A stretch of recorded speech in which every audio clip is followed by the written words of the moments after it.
Yeah, so this evening we're going to do just a little review on my son's Polaris Outlaw 90 2006 model.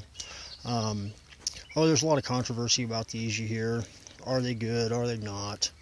It's not a Polaris built machine. They're actually a Taiwan built machine, and I believe it's by the Aeon company, A-E-O-N. Says it in there somewhere, but yeah, A-E-O-N. It's a 90cc two-stroke, air-cooled machine, forward and reverse. They're a pretty good little machine. You know, they're not built super tough, but if you maintain them, kind of like anything else, they're a real good machine for a kid. My boy's 10 years old. He rides pretty hard. It's a pretty peppy machine for, he's been riding it about a year now. It's a pretty peppy machine for a kid to beginner. It's got plenty of power. You know, I think top speed on it's like 30-35 stock if you remove the CDI jumper. It's got plenty of pep out the gate. This one's bone stock. He's gotten to where he can ride wheelies on it, all that kind of thing. If you can pick them up for the money, they're a good machine as long as you take care of them and just do the maintenance. If you're, you know, a 150-pound guy and you think you're going to take this out and beat it through the timber all day, every day, you're not going to. You're going to break it. I would say by the time, you know, 12, 13 years old, if they've been riding for a while and they ride pretty hard, probably time to move up away from one of these.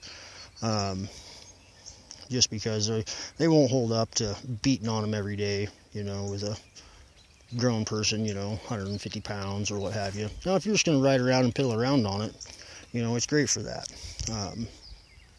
But other than that, you know, you got to tighten stuff up and go through things every once in a while, but they're not complicated. So if you can work on them, they're pretty easy to work on.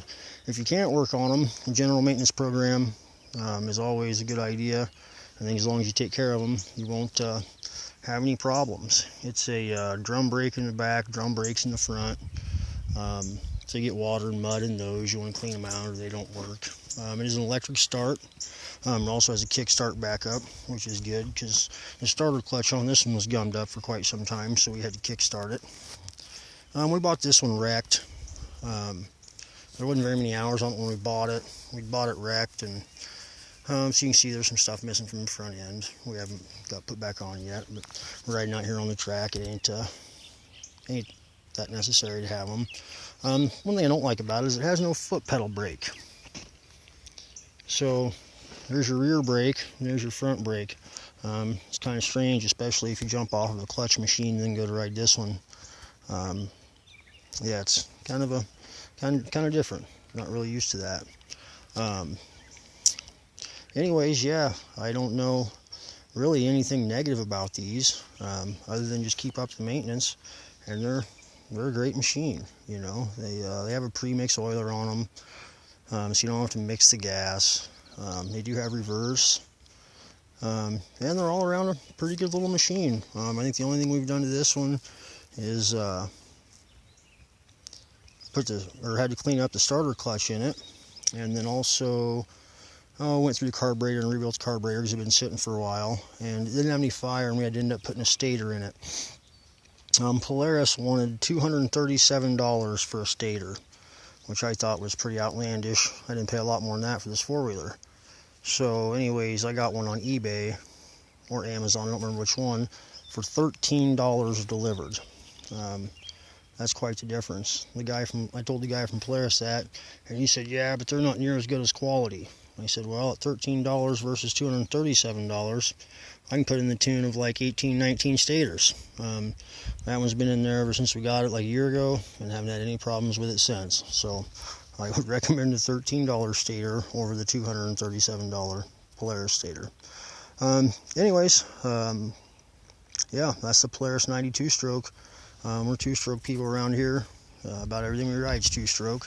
They're a dying breed, and it's kind of sad. But anyways, yeah, if you're interested in one of these and you can find one for the right price, I would recommend it for a young kid or you know, somebody who doesn't really ride that hard. But even for a kid, you know, I think my boy weighs 80 pounds and he jumps it and he rides wheelies and beats it through timber and all that kind of thing, just as hard as he can ride it. and we just keep the maintenance up and it does just fine. Alright, talk to you later.